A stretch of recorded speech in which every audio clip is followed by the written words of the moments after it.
Set to join President Zelenskyy for a face-to-face meeting with President Trump at the White House. Nicole D'Antonio reports from Washington, D.C. with more on what's at stake.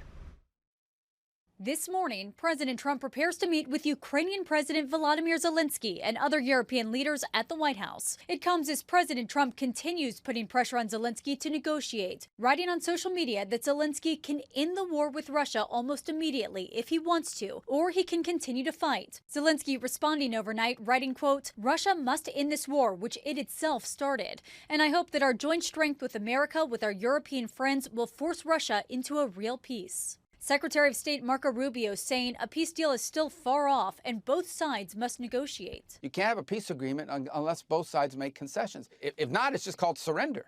And neither side is going to surrender. The British Prime Minister, French President, and German Chancellor are all among the European and NATO leaders joining Ukraine's president as he meets with President Trump.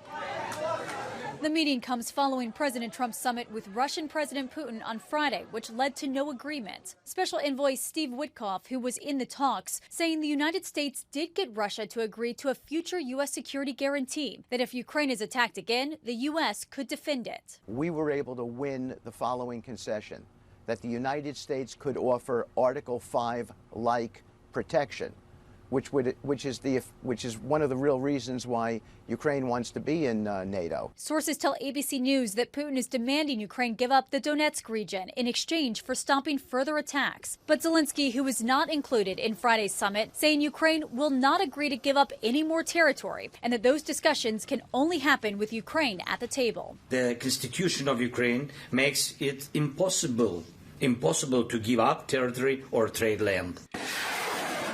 Over the weekend, Russia continuing its attacks, launching missiles and drones across eastern Ukraine.